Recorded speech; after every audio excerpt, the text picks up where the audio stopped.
Yay. What is going on here? What is going on here? This is so rare. This is a very weird. This is not like me. This is absolutely not like me.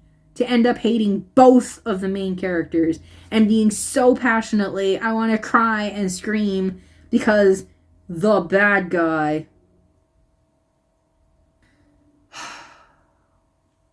I don't know what I'm going to do with this video. It is all over the place, and it is way longer than I expected it to be because there were so many characters and so many aspects and so many things about this, and I am trying so hard to give you all the pieces to explain. I'm not just being passionate for no reason. I have a reason for getting as passionate as I am. Like, can you see all of this? Can you see this at all? This is weird. I'm exploring the weirdness of it, where here I am defending the bad guy because he was so ridiculously wronged that it is not fair what happened to him. It is unjust what happened to him. It's not right. Hello, and thanks for clicking on this video. It has been a while. Fated Hearts. I need to get going on this. I'm sitting here trying to figure out how, because if you've seen any of my videos before, this is probably not going to be what you expect to hear from me. Because maybe it is just this actor after all. Because by the end of the drama, I don't know how else to put it. I hated both of the main characters. Both of them. Fated Hearts. I finished it on October 17th, 10 days ago. And I'm only filming this now because I've been very distracted with other stuff and trying to sort out my thoughts. Okay, let's try to figure this out. First of all, some housekeeping on the other characters and stuff that this drama did really good. This drama had several super strong characters, like really strong characters. The main guy, Feng Sugu, he is an epic character in terms of he is so strong, and the actor that played him did an amazing job. I've seen this actor. I've put up a list of the other stuff I've seen him in. He's a really good actor. Like, after seeing this character especially, I already liked him. Now seeing this character, I'm like blown away. Because there's something about like certain types of characters, ones that are supposed to be dangerous, ones I'm supposed to have a sense of fear of, because like this is the way they're set up and this is who they are. Like, think of Love of Nirvana. The first episode or 2 or 3, I was afraid of his character. From then on out, I really wasn't. Like, it kind of, it especially when the romance starts into these dramas, unfortunately, that is something I've seen so many times. Where a character, the guys especially, they start out dangerous, not because they're actually stabbing people. They have the power to do it, but they hold themselves back. But Sugu and the way this actor portrayed him, it was epic, like all the way through the drama, the entire way through the drama. What he is set up to be, I believed it, and I was afraid of him because I knew he had that power and he would carry it out if he saw it necessary. And it was refreshing that this character was so strong and stayed so strong all the way through, even when he fell in love. It's what, because that's the other thing about it. Believe me or don't believe me, whatever you want to say, it is a fact whether you believe me or not. So many of these dramas, this is why I don't like the main girls. This is why I pick on the main girls so often, because they literally, like, they take over. The guy has all this power and he has all this intelligence and he has goals and he has reasons and he has motives and he has all of this stuff, and then the girl comes along and all of a sudden they're constantly, the guys just for the rest of the drama are constantly deferring to the girl. The girl takes over, she's the one in charge, she's the one making all the decisions, her goals, her motives, her reasons, her whatever, takes over his life. In this one, that doesn't happen. He had things he was accomplishing. She had stuff too. Neither one of them took over the other one's story. They went side by side, their stories intersected. They didn't dictate the other one's minds or motives or actions. They didn't tell them what to do and how to do it and all this stuff, not even like subtly. It was a teamwork, a partnership, where both of them had their reasons for doing things, and they trusted each other enough to let each other do stuff and work together. Like, yes, at one point, Sugu tells her to leave. He explains why, and she doesn't take it all personally and huff and fight back or whatever. She says okay, and then she doesn't actually leave. She stays there, but at the same time, it's kind of like she knows that he's smart enough to figure it out, and she's okay with that. And he's smart enough to figure out that she stayed anyway, despite the fact he told her to leave. And he's okay with that, because he knows that she has specific things that she's trying to do and she needs to do them, and he's not going to dictate to her how. Especially because at that point, they aren't even husband and wife or anything like that. He doesn't have a right to take over her life, and she has no right to take over his. Okay, I got interrupted. Where was I? Yeah. All of this is a big reason why I really liked the main girl in this drama as well. Yi Xiao. Because she's, aside from, there is one thing I have to say, I'm getting really tired of these people. Shadow Love did the same thing. Fated Hearts didn't do it as badly.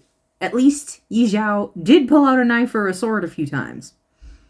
Love Shadow, she never pulled out a knife or sword. It looks so stupid because it is so insanely illogical. It literally doesn't work like that. It's just so stupid looking to me. I can't get on board with this. It just looks stupid. And that they need to stop doing it. People with bows and arrows do not fight with their bow and arrow at close range. You have to switch to a close range weapon. You can't keep using your bow and arrow when you're like circled this close, but it looks so stupid. Stop it. I can't take you seriously. Stop it. I don't care how good with the bow and arrow you are. It is not a short range weapon. Fated Hearts did do it much better. Usually she was further away when she was using. Why is my hair all of a sudden just sticking out like that? Oh my gosh, quit it. Usually she was further away when she used her bow and arrow, and she did pull out a knife a couple of times. Why is it doing that? My gosh. It's so distracting. I can't with my hair.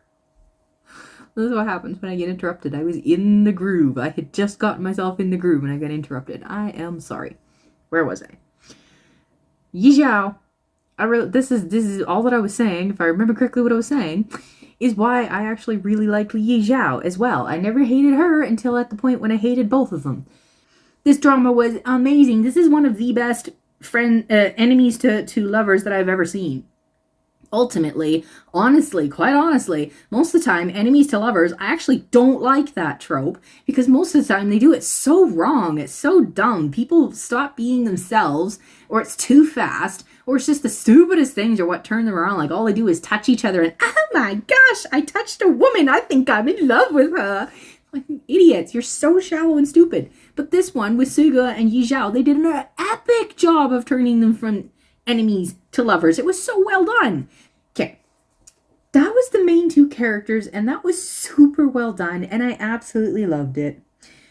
But I can tell from my note on October 8th, when I said I can't do it, I checked 19 and 20's previews, and they've still only made it that far. I cannot. I have to wait another couple of days before I watch anymore, because I was watching this drama as it was coming out, and I was continually catching up because it was so well done for so many reasons. However, it was starting to drag a little because this is what happens in all of these dramas where there's a romance, and this is what I say when the romance takes over. And half the times you don't realize it's taken over until all of a sudden the story actually starts again, and you're like, oh my gosh, there was no story for the last 6 to 8 episodes. Man, I hate it when dramas do that, and this one did it. Like, I didn't realize it was doing it because in one hand it feels like it's not doing it, but on the other hand, they slowed it way down and were distracting and going all over the place and whatever. It took too long to do stuff because they were so focused on whatever else that the story wasn't moving anywhere. For how many episodes, the story wasn't moving anywhere. And then I got to the point where I said on October 14th, for the first time since I started this, I'm hesitating big time to play it. I feel like they hit a massive turning point and are on the verge of destroying the story. Man, I hate arrogant hidden societies. And if Jing Shi gets killed because of Jiang... Okay, here we go. Starts episode 29. I'll get back to that. Some characters. some character things. I already basically just told you what I thought of the two main characters, and I'll get back to why I ended up hating them in the end of the drama when I get back to that note that I just told you about.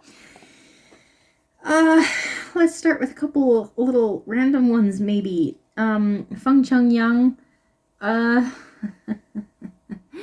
Unfortunately, I watched most of that character's stuff in quick speed because, yes, there was a lot of this drama that I started watching fast speed because they started spending way too much time with characters that I don't care about. And there are some characters like him, Chung Yang, unfortunately, so much about that character. This is the problem when they use adult actors and actresses to play teenagers. What age was he supposed to be? Is it realistic that he's this helpless and annoying? It's a trope. It's another trope. There are character types that are like tropes. This is like, they had so many strong characters in this story, and then they had some that were just so stereotypical, tropey, weak, annoying, like the flippin' queen, the Empress Zhang. Like, both of these characters, basically all they were there for was to pad the runtime. This drama took longer because we kept spending time with these two that added nothing to the story. And that's not the actor or actress's fault, that's just the type of character. It's like the one drama that I'm just watching. Up to a certain point, this scene with the bad guys, scenes with bad guys are necessary, okay? Scenes with characters I don't care about. There's regularly, like, it's necessary. It's adding something to the story, and I need to know this. I need to know what they're in the middle of doing. But the scene that I was watching, it was this long, from here to here. I needed that. From here to here, I didn't. This was not necessary. There was literally no reason for this to be here. This is like, I did not need it. It's the bad guys. I don't care. This is just, it's information I already have as the viewer. Like, what is the point of your scene? What are you trying to do? Either we're trying to connect to the characters, or you're trying to move the story along, or you're trying to give me information that I don't have. If I already have the information, you don't need to continually repeat it. Unless there's a very good possibility I have forgotten it because you hid it somehow, because you were trying to hide it somehow, so you need to remind me. If I already have the information, stop telling me over and over and over again. I don't need you to tell me through the good guys and the bad guys and the side characters. You don't need to keep repeating this information. If I already have it, I already have it. Stop repeating it. Or it's like, you can say with character building, I don't need to connect to the bad guys. And the support characters are supposed to be support characters. Yes, I want to be connected to them, but not to the same depth and degree as the main characters. So stop forcing this big, long connection with the side characters. And if the bad guys are bad guys, I don't need all of this personal violin music with them. They're the bad guys. Go away. And then, like, progressing the story. There are so many scenes, especially with side characters. They're not progressing the main storyline. They're progressing some side thing that, yes, can be interesting and fun, and you want little arcs of other stuff going on that amplifies the story. But if these things are taking away from the main story, if we're completely distracting and sidetracking and taking away and simply padding the runtime, this is not needed, and you're actually wrecking your story when you do this. It's important. And this drama did do some of that. Yeah. And it happened again, where there's actually a couple of brothers in this drama, and I had no clue they were brothers. None whatsoever. Until way almost the end of the drama. When, Suigu said that they were brothers. I'm like, what? So often in these dramas, everybody's got the same last name, but they're not related, that then you actually have a couple characters that are related, and you can't tell. Because somebody literally has to tell you they are literally biological brothers. Because they're always throwing that word around, too. They're always like, we're brothers. And it's like, no, they're sworn brothers. Not the same thing. They're not biologically related. Now I feel like I'm kind of scattered and I'm not staying as focused as I wanted to be. Like I said, I was in the groove and then I got interrupted. So I'm sorry for that. The Murong father and son was a very interesting... On one hand, you can call this very stereotypical because this does happen all the time, but at the same time, they did it well enough that I appreciated this factor because, yeah. The way, the progression of how things happen does not justify it, but it makes sense. And one character that I have to mention that I absolutely hated, like the minute she came on screen, I hate her, and that's the physician, Ling Xiaoying. I hated her the minute she came on screen, because the minute she came on screen, it was weird. Like, the whole introduction and her seeing Yi Xiao do what she was doing and all this stuff, it was just weird. And then it made me absolutely furious because that's the problem with this character. She is so ridiculously hypocritical and entirely contradictory. I feel like there is nothing, the whole point of this character being in the story is because there were certain little things that the creators wanted done and they couldn't figure out how else to do it, so they had her do it. The problem is she's ridiculously contradictory as a result because she's passing messages or connecting people or being angry at people or refusing to connect people and all the rest of this stuff without any consistent reason for it. Like, there was one point, I forget what it was. I do not remember what it was, but there was a distinct moment. I think it was this one. I think it was that. There was a moment where she agreed to do something and then somebody said something or other else. And I'm like, they should have said that first. Because until they said that, she had no reason to agree to what she agreed to. After they said that, she might have had a reason to relent and change her mind. Before they said that, she didn't. And yet she did change her mind and do something. And I was like, oh, her character made me mad. And she took over Yi Xiao. She took over Yi Xiao. She's like, you have amnesia. You don't remember your previous life. Come and live with me and do everything with me and come over here and be a part of this. And she's forcing the children on Yi Xiao. She's like, you're being so mean to these children. How could you? Even if you do have amnesia, you're just being so nasty. She knows nothing about Yi Xiao. She knows nothing about Yi Xiao's previous life. She has no idea what Yi Xiao is dealing with. Yi Xiao clearly has a dangerous past and all of this stuff. And yet, Zhu Ying doesn't care about any of that. All she cares about is her own dreams. I have a fantasy. I have a dream of doing this. And you are now my sister. She forced her into being her sister. She's like, I want a sister, so be my sister. Be my sister, be my sister, be my sister, be my sister, be my sister, be my sister. Okay, I'll be your sister. Yes, you're my sister. Now, come and do everything with me. Come and live my life with me. I have this fantasy over here, and you have to be a part of it because I have always fantasized about having a sister over here. So you have to come over here and be my sister and be a part of this. And these kids are yours, by the way, so get over here and be nice to them. And I'm like, Zhu Ying, would you back off? Like, every 2 seconds, she's ridiculously contradictory about what she will and won't do, and she completely took over Yi Xiao. She was so possessive of her. It was creepy, and it was wrong, and it was irritating, and she kept popping up everywhere, and I'm like, what are you doing here again? Get out of this story. I hated this character. And there was something else I was going to say about her. What was it? Shoot. I forget what the other thing was. There was something else specific that I had a problem with her with. Oh, that thing. When she first saw Yi Xiao, she was introduced to Yi Xiao, what Yi Xiao was doing. This is something they never explained in the story. Suga. Zhu Ying is terrified of him. She explains a little bit later. I can't remember how close to the beginning of the story she explains. It's a little bit closer to the beginning of the story. She explains she's terrified of Suga, and you know that right from the start. Why? Because she saw him kill a whole bunch of people in the doctor place where nobody is supposed to even fight, let alone kill people. Okay, I was waiting for them to explain why he killed those people. They never explained why he killed them. Who were they? Why did he kill them? Probably, I guess, we have to assume it's because literally everybody was trying to kill him. So it was just some kind of assassination attempt, I suppose. But it never explains it. Not once. I was waiting for them to explain it, to drop the bomb of, oh, this is why he was forced to do it or whatever. Because he didn't just kill people needlessly. He did have a reason still. So if he killed those people, there was a reason he did it.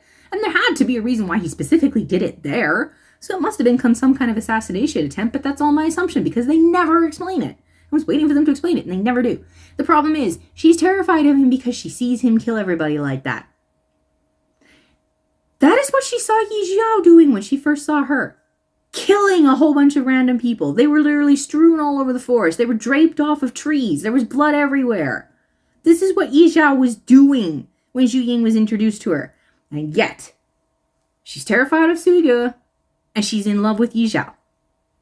The crap. This is so contradictory, and this is what she's like throughout the entire drama. She is so contradictory, so self-centered, forcing her opinion and her dreams and her desires and whatever, her presence. You are now my sister. She is so possessive of Yi Xiao. I hate this character. I just wanted her gone every time I saw her. I hated this character. Oh, she was annoying. She was no good. She was such a weak character that had no place, no point, aside from, oh, there's these few loose ends in the story that somebody's got to take care of, so we'll make this character so that she can take care of them, even though there's no consistency whatsoever. Couldn't stand her. She ruined the story when she was there. And then we're getting it pared down to the ones that are left here. Let me see. Like, oh, I forgot. I was going to say something about Suiga's mother. Suiga's mother. She's portrayed as some big, heroic, epic, wonderful woman that was so amazing and so epic and all of this stuff. And I'm like, fail. I don't see any of this. Okay, his father, again, he's supposed to be like this ultimate evil whatever because you find out what he was doing. In the end, I don't even see how he was all that evil. Some of what he was doing, okay, from the hints and whatever, from what I understand, it seems like he was being a pretty horrible father. But at the same time, they're like, he's such a horrible emperor. And I'm like, how? I don't see him being any worse than a bunch of these other emperors that I'm supposed to believe are so grand and whatever, when in reality, they're horrible and horrendous. I don't see him as being, like, fail. They did a really bad job of making me believe that he was as... Okay, I can see that he was bad. I don't see how he was as bad as they're claiming he was. This is my problem with several of these characters. I do not see how they were as good or as bad as this drama is claiming they are. They did a really bad job with it. If I'm supposed to believe they were that bad or that good, they did a really bad job of it. Because like with the Emperor, Suiga's mother, she's supposed to be this wonderful hero because she wouldn't allow Suiga, his father. What did he do wrong? What was so wrong about him wanting Suiga to take his throne afterward? That is that's what's supposed to happen. Your son's supposed to take over. One of them, like, they're supposed to be the next king after you. This is how these things function. But she got it in her head that he's a horrible emperor, and then it's like, it's Suiga's choice whether he wants to be on the throne or not. Actually, no, it isn't. She was indoctrinating him, okay? The difference between teaching and indoctrination. She was indoctrinating, she was not teaching Suiga. If it was Suiga's choice, she would have been teaching him the difference between, she would have been teaching him, okay, your father is a bad emperor, and here is why. Here are all the things he's doing. Here are all the things he's not doing. This is what a bad emperor looks like. And this is what a good emperor would look like. Here's what you would be doing if you were doing it right. Here's what you would not be doing if you were doing it right. This is exactly what the entire picture looks like on both sides. Now, which one do you want to be, Suiga? Do you want to run away with me? Do you want to... I won't let you be a bad emperor because, you know... But do you want to be a good emperor or do you want to not be an emperor? She did not give him that choice. She said the father is a bad emperor and therefore Suiga cannot be an emperor. But of course it's Suiga's choice. No, actually it isn't. She was literally trying to kidnap and run away with her own son. In reality, we're constantly hearing about children being kidnapped and then you find out who kidnapped them. Their own mother or their own father. It's their biological mother or their father that we are told kidnapped them, okay? This is a real thing that happens in real life. And if you hear about it in real life, everybody is horrified because this child was kidnapped. That is what Suiga's mother was trying to do. She is seen as such a hero because she was literally trying to kidnap her children and take them away from their biological father. She was kidnapping them. And yet the story's like she's rescuing them because it's their choice to not be the emperor.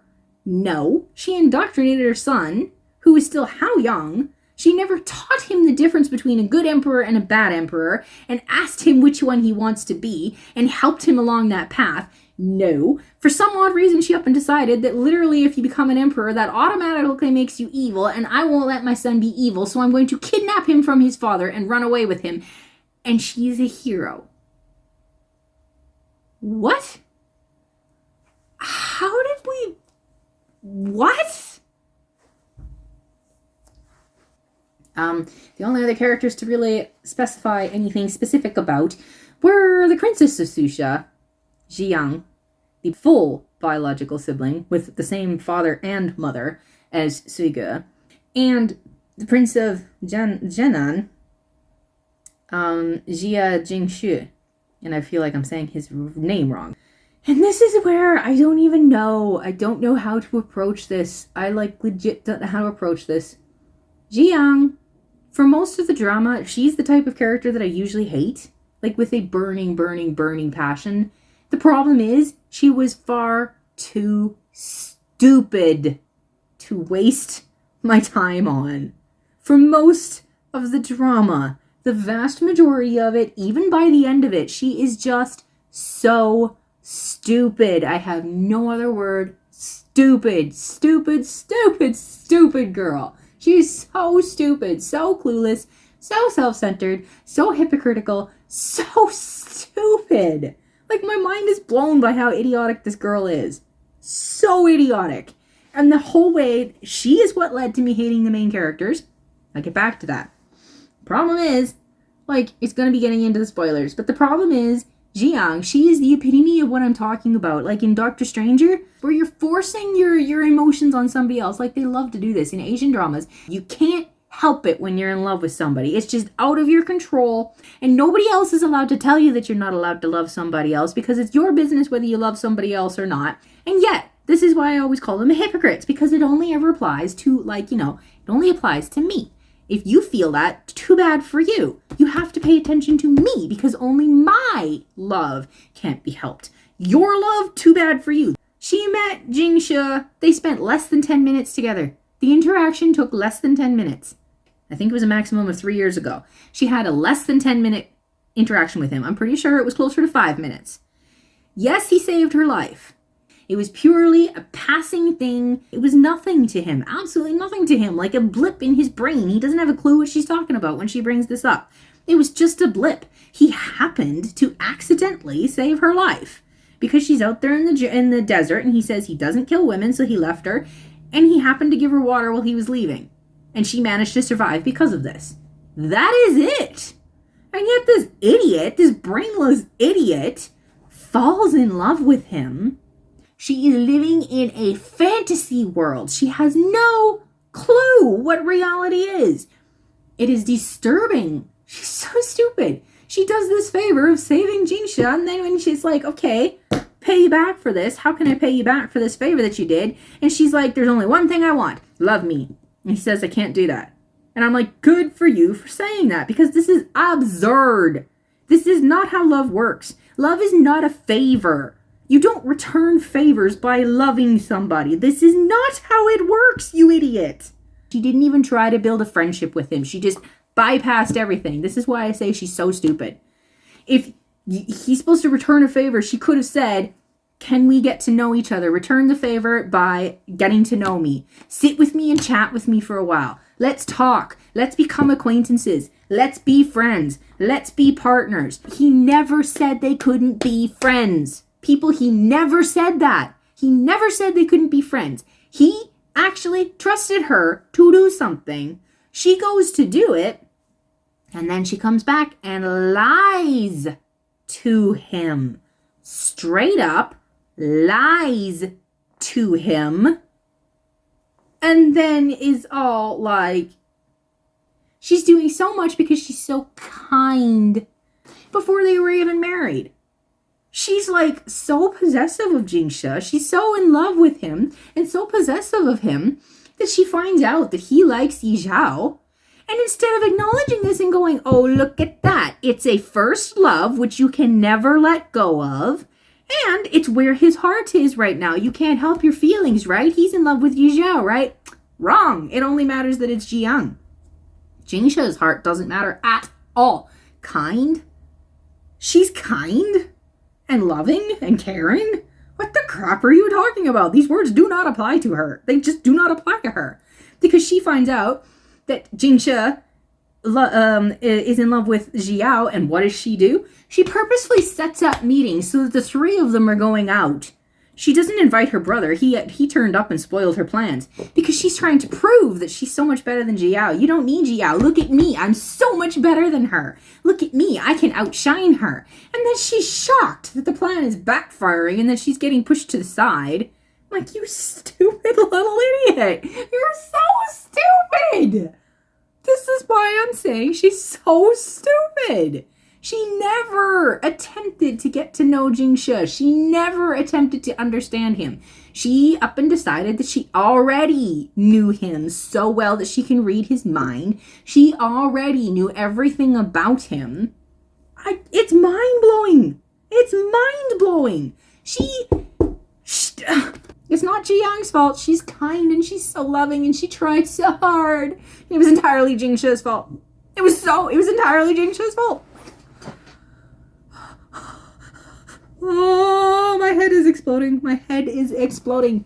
It's like it exploded so many times. So many times. She's so stupid. Also, if I remember to stick this somewhere in the video, I want to say, Ji Young, I never once feel sorry for her.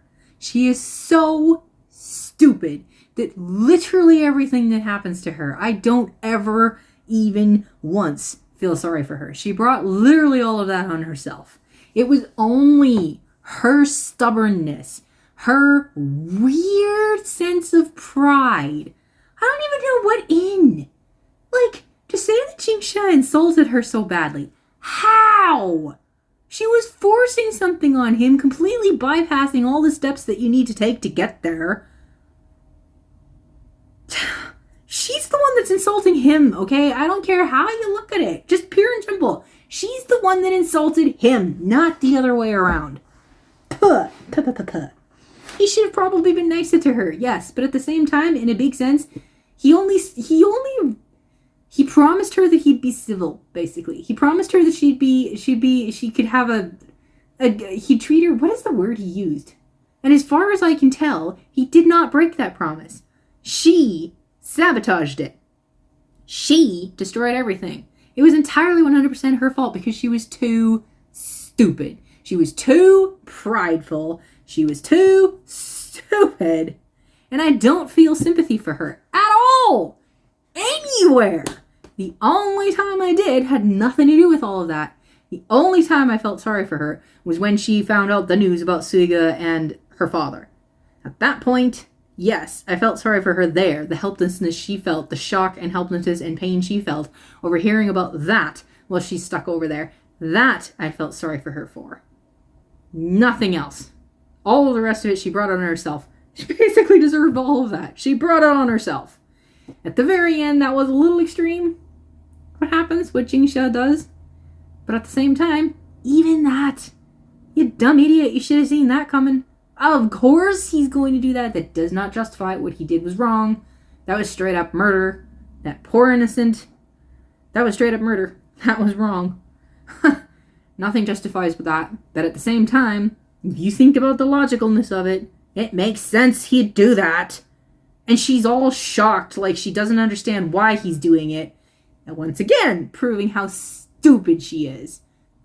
You're that stupid to act all shocked, like she saw what Jing Yan did to Jing Shi when she got there.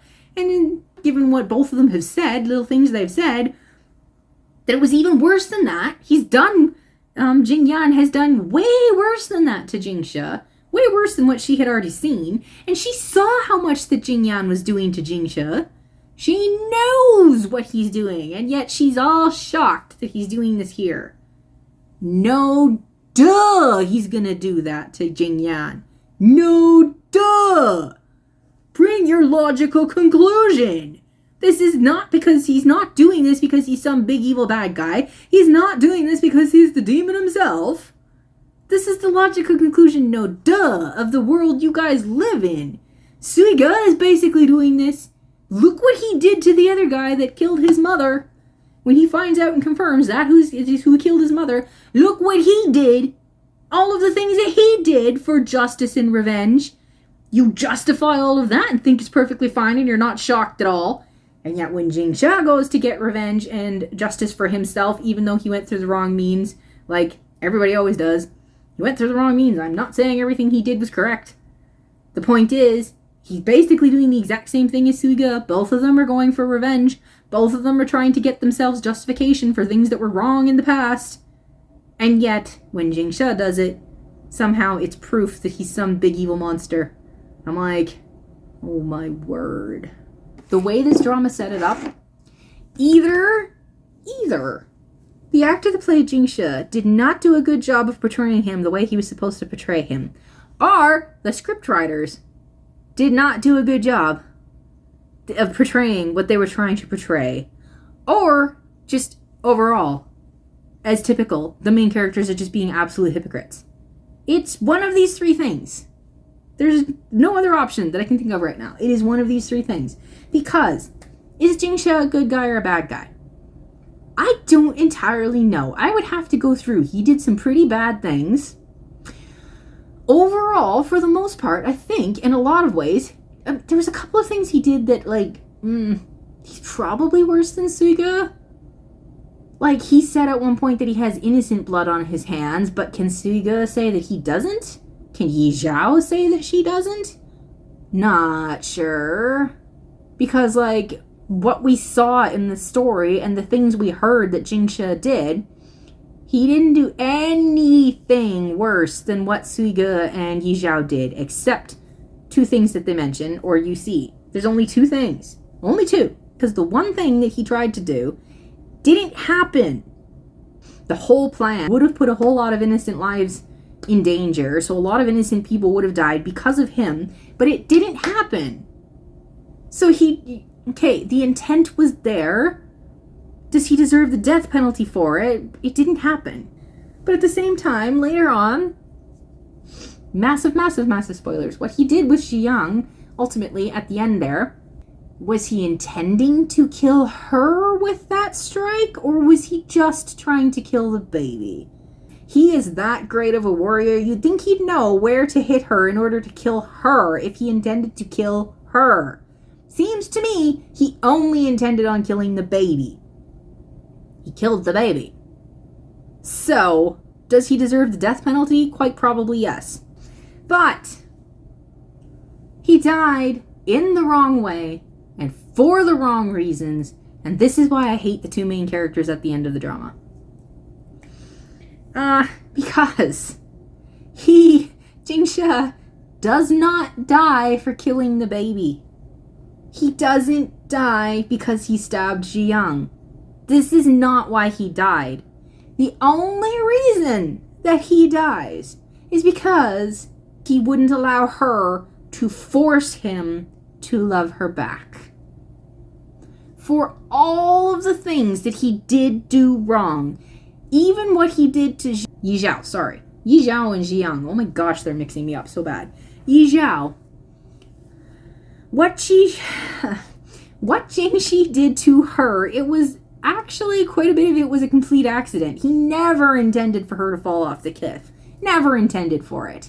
He did intend to shoot her, but at the same time, he didn't intend to even shoot her. He was trying to stop her. He didn't actually intend to shoot her. He did do it, but that was a reflex. Because in the middle of this situation, in heightened situations where your emotions and your reflexes and everything are insanely heightened, accidents happen. He didn't actually even necessarily mean to shoot her. I'm not justifying this. I'm analyzing this. What he did there, you can tell from the expression on his face. He was even shocked and instantly regretted even shooting her. Never mind, there was no intention for her to fall off the cliff. She was not supposed to fall off the cliff. That was just a weird little... I don't even know how she did that. She was facing the cliff. Even when she went sideways and looked at him, all of a sudden she's falling back off the cliff. How did that even happen? How did she even fall off the cliff? I don't understand how she even fell off the cliff. From the angle of it, when you actually finally see the scene, it doesn't even make sense. How did she even fall off the cliff? She wasn't supposed to fall off the cliff. He didn't do that to her. That was a weird... Anyway. He made it clear, if he could go back in time, would he have done this again? I don't know. If he had all the knowledge, he probably would have done something else, because that was never his intent. There was a whole lot of what he'd done. There was potential there. He regretted a whole lot of stuff that he'd done.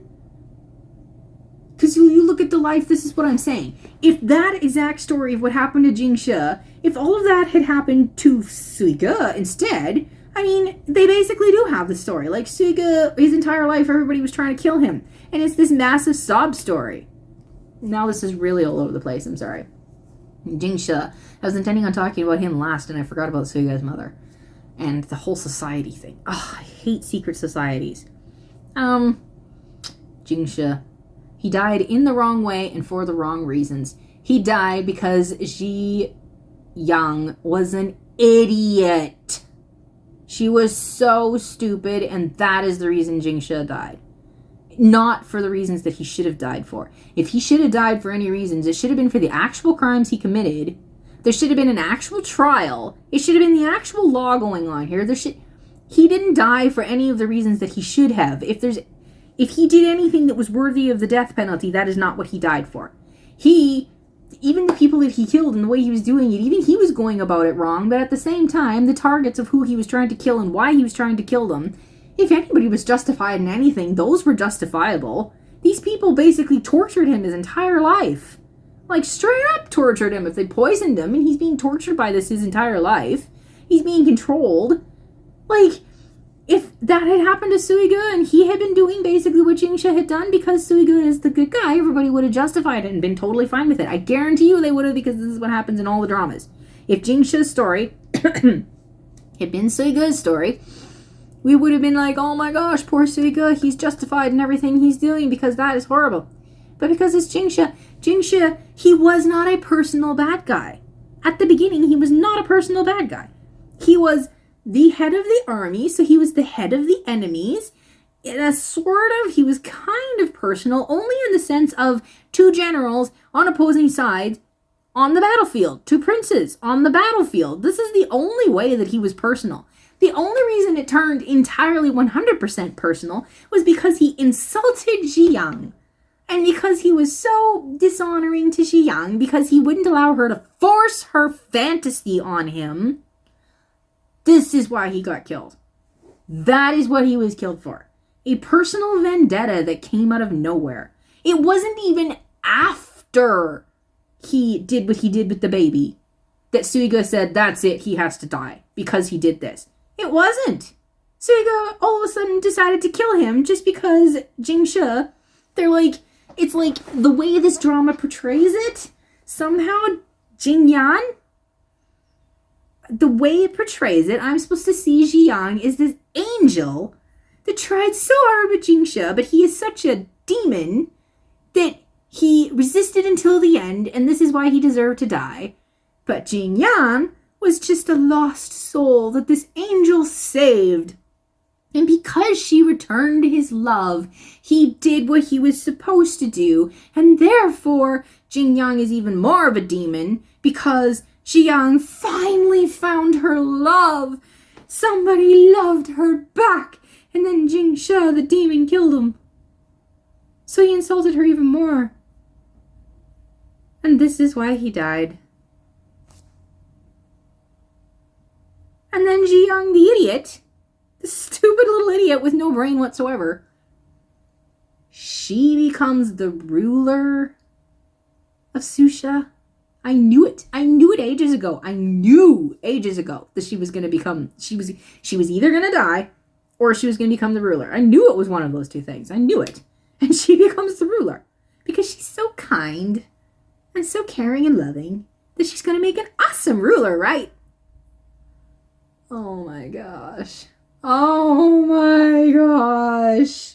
No. No. No. I would run in terror if she became the queen of my country. I would run in terror. Oh my gosh, no. That was so wrong. And then, yeah, getting back to, that's the thing, Sui Ge and Yi Xiao. There was the other character that I hadn't talked about, Zhao Weiren. He, in a sense, was worse than Jing Shi because he was the one that sent all of those people after she already fell off the cliff. He's the one that sent everybody after her to kill her. So in a sense, he was worse because Jing Shi didn't mean to do that. He had no intention of killing her. He just wanted to stop her. That she went ahead and doing what he was telling her not to do. So it's like he accidentally shot her and you could see it on his face, and she was not supposed to fall off the cliff, and it doesn't even make sense that she fell off the cliff, but she fell anyway. Wei Ran is the one that decided to just go ahead and do it, purposefully decided to kill her, specifically wanted to kill her, which is something that Jing Shi never intended to do. Wei Ran, in a way, is worse in that respect when it comes to Yi Xiao, because he was the one that decided that's it to kill her.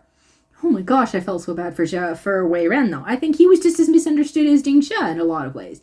Both of these two. There was so much potential. I'm like, Enemies to friends. Why couldn't this be one of the ones where they went from enemies to friends too? From friends to enemies to friends. That would have been really cool. But no, instead they just tried to destroy both of them.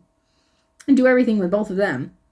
And say, Wei Ran, in a sense, did he deserve the death penalty or not? I'm not entirely sure. I'd have to maybe go back again. Maybe he did.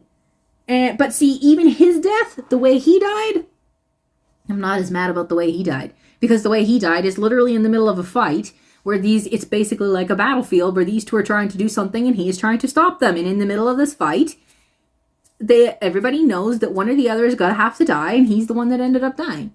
Made sense. That's the thing. Okay, that death.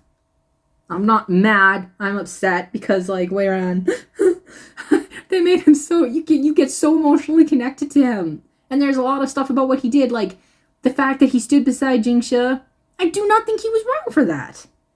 Potentially, yes, some of Jing Shi's action and the fact that Wei Ran wasn't stopping him, maybe he was wrong for that part of it. But at the same time, his loyalty to him I don't think was wrong, especially when he knew so much more than the others did. Yi Xiao is shocked when she finds out some of this stuff is true. What would have happened when Jing Shi gets so upset and hates Sui Ge because if it wasn't for Sui Ge, he would have had a chance to explain to Yi Xiao he's actually not wrong. Because if she hadn't fallen head over heels for Sui Ge and listened to him and stuff, she was kind of going back and potentially letting him explain some of this stuff. He probably should have explained sooner. But when she did hear it, it's not like she was actually even judging him. When she found out why he killed the Empress, his mother, she didn't even look like she was necessarily going to say that was wrong then because of what was going on and stuff. The way he did that, he probably shouldn't have done it that way. No. But my point is, there's so much about it where, it was more complex. He died in the wrong way and for the wrong reasons. It was way more complex, and it's they're trying to pare it down to he is the ultimate bad guy and always has been the ultimate bad guy. And I'm I don't believe you. There was all these other bad guys throughout the entire thing. Why did Jing Shi somehow end up being the ultimate bad guy?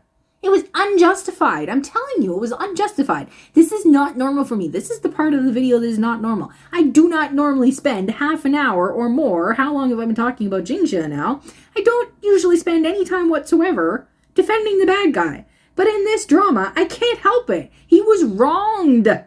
He was very, very wronged.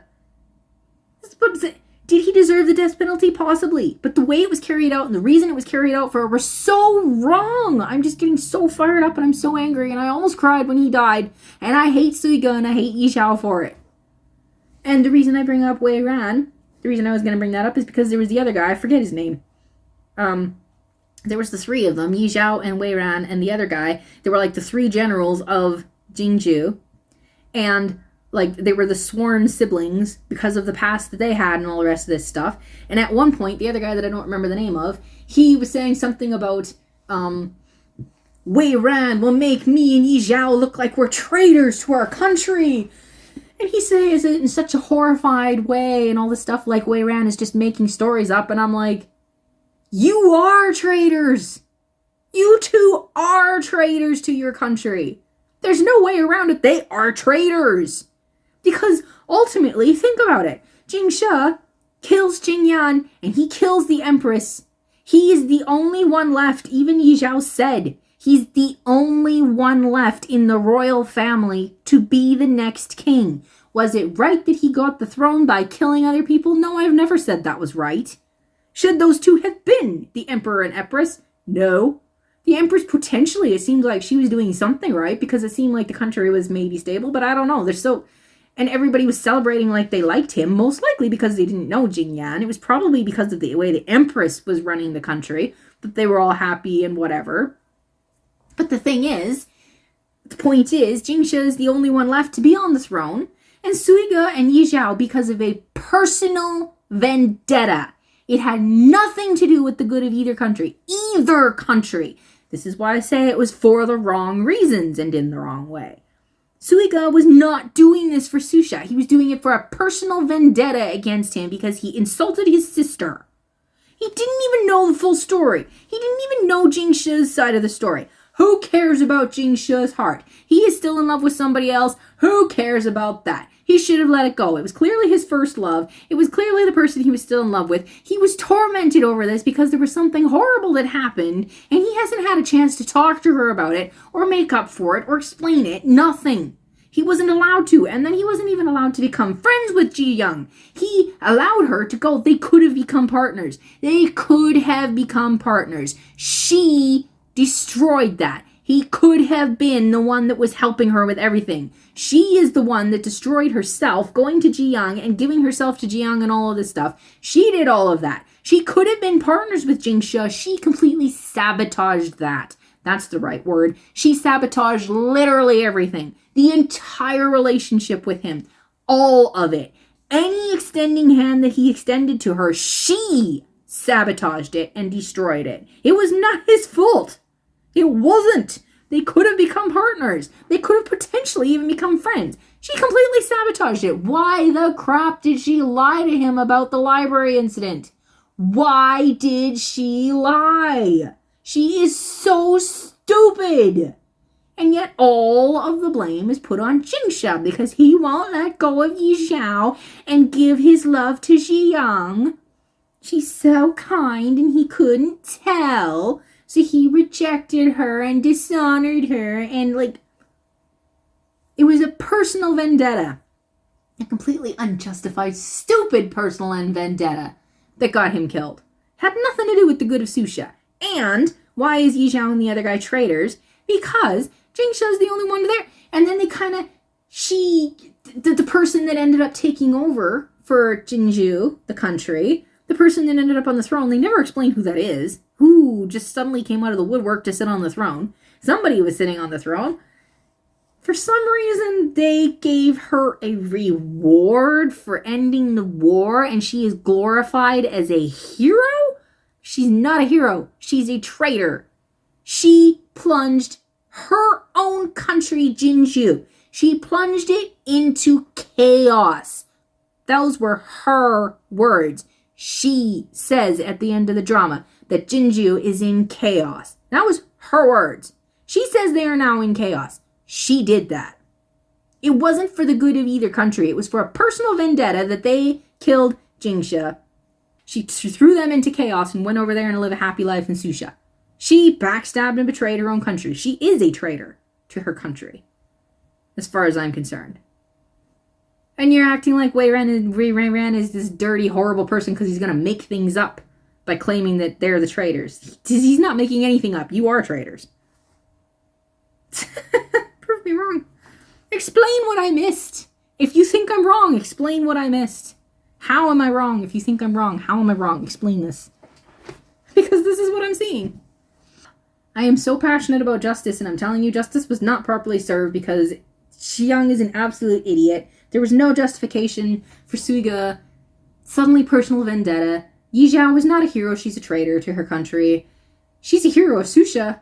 She's not a hero for Jinshu. Jinshu was thrown into chaos by her. That is what you call a traitor.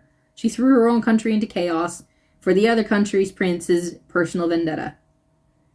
Yay. Cringe. Cringe all over the place. Sui Ge turned out to be so selfish. I don't want to be king. Well, my younger brother doesn't want to be king either, so okay, he can go off and do whatever over there for the rest of his life. Guard the what's it called? Mausoleum? What is it they call that? The tomb, whatever place. I don't know if he was still going off to do that, even though, whatever. Point is, okay, so he didn't force his younger brother to be. He probably didn't force Ji Young to be either. She probably decided she wanted to be, but it's like, yay. What is going on here? What is going on here? This is so rare. This is a very weird. This is not like me. This is absolutely not like me. To end up hating both of the main characters and being so passionately, I want to cry and scream because the bad guy was so mistreated. So mistreated. By an absolute idiot. For Sui Ge to defend his sister? Yes. For him to be like, she says, I was wrong in all these ways. For one thing, I don't think she was actually correct about what she was wrong about because she never said anything about how wrong she was. She goes, I was wrong, I should have trusted you and listened to you, but for the wrong reasons, because it's like, you were right all along that Jing Shi is a demon. No, girl. What you should have been like I was wrong all along for was to be like, I was a stupid idiot for being lost in a fantasy about this guy forever. She's so incensed. She literally says to his face, I don't know you anymore. I'm like, you never did know him, you stupid idiot. You never got to know him, and she's so shocked that she doesn't know him now. You never did know him, you idiot. What are you talking about, you brainless idiot? Of course you don't know him. You never once took the time to try to get to know him. You forcefully... Whatever, I don't want to repeat myself. The point is, then Sui Ge literally tells his sister, I'm so tired of them saying this. Stop saying this. Your point with your siblings and all this, anybody, you're supposed to be helping them grow and mature and wise up and be smarter. You're not supposed to be like, yes, my little sister, you made some stupid mistakes, but that's okay. I'm your big brother and you're allowed to be stupid. Just keep being stupid and naive and self-centered. Do whatever you want. This is good. And she's the one that took over as the Empress of Susha.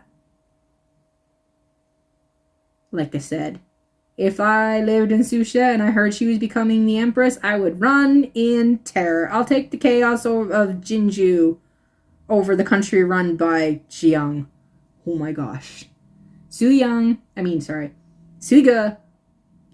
even more so than Yi Xiao, but even Yi Xiao. Yi Xiao, actually, shockingly, wasn't quite as bad as Sui Ge. I'm not quite as mad at her as I am at Sui Ge at the moment. Shockingly, weirdly, I am not as mad at Yi Xiao. Even more weirdness for me. I am more mad at the main guy than I am at the main girl. I'm mad at the main girl too. They both turned into such self-centered jerks. And they're praised as the heroes of the story. I don't know what I'm going to do with this video. It is all over the place, and it is way longer than I expected it to be, because there were so many characters and so many aspects and so many things about this, and I am trying so hard to give you all the pieces to explain. This is weird! I'm exploring the weirdness of it, where here I am defending the bad guy because he was so ridiculously wronged that it is not fair what happened to him. It is unjust what happened to him. It's not right.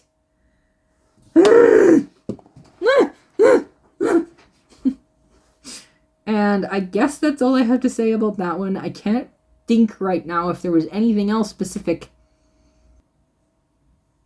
Revenge is one of the most hypocritical obsessions I've ever seen, and so is obsessive love. Absolutely through the roof hypocritical. And I hate secret alliances. Disgustingly wrong. Okay, nobody else, if you have a talent, nobody is entitled to take advantage of that talent. No. If these people have a talent in healing people, if they are some miracle doctors or whatever, just because you're a miracle doctor, that doesn't mean you have to go and help everybody. I think it's awfully self-centered and mean and kind of disgusting and wrong for you to just go hide away and not help anybody.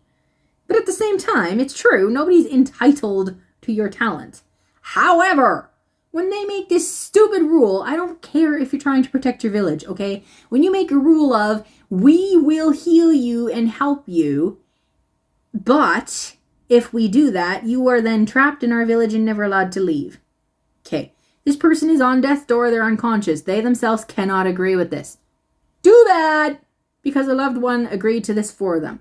That loved one is intensely through the roof, stressed out and upset and terrified that the person they loved is about to die. Of course they're gonna agree to anything in order for this person to survive. That is the most disgusting time to take advantage of somebody. They are taking advantage of these people. You cannot justify this to me. If they are going to go to somebody while they're perfectly healthy and completely calm and whatever and say we'll make a deal if there comes a day, whatever, that's the time that you're going to be making a deal. When somebody is unconscious and can't make a deal with you, and then you hold them to this, when they didn't agree to this personally, they were unconscious and couldn't. Or even if they were conscious, but they're literally barely awake and they're I'm dying. Okay, fine, I'll stay with you after you heal me.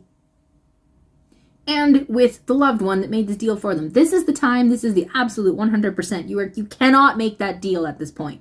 That is the wrong time. It is disgusting of you to make a deal like this and hold people to it. And they are honor bound to hold it. And if they try to break it, they deserve to be whipped or killed or whatever because they're daring to break this. They promised, you know. No, they didn't. They were unconscious. And their loved ones were coerced into this. It's disgusting, I tell you. I hate the secret alliances. And it's way too predictable. This is the point of the story where I didn't want to keep watching because I knew that was coming. I knew exactly what was going to happen. Everything that happened in that village, when we met that secret society, I watched tons of it on really fast speed because every single second of it, I could have laid it out for you before it happened because I knew it was going to happen that way because it always happens that way. That is exactly what I predicted would happen, and it happened exactly as I predicted it would happen. Surprise! Hated that part of the story. Man, I wish they'd just taken that part of the story out. It wasn't necessary. It was stupid. Okay, so that was it. This was insanely longer than I expected it to be, but let me know what you think about it. Huh. There is so much there. There is so much there. This I can't even summarize it. I can't even. It's too long. This video is too long. But let me know what you think. Let me know if you agree with any of that. And if you do disagree, tell me what I missed. If I missed something, or if I could be wording something better, or if you slightly don't quite understand what I'm saying or something, write a comment. Do it politely. Ask questions if I'm not making sense. If I said something that makes you mad, be polite. Explain why. If you disagree with what I said, explain why. What did you get out of it? Do you see what I'm talking about? Leave a comment. And if you liked any of this, like the video. Because that way other people can see it too. I took all the time and effort to make this thing. People might as well watch it. Anyway, thanks for watching. Bye.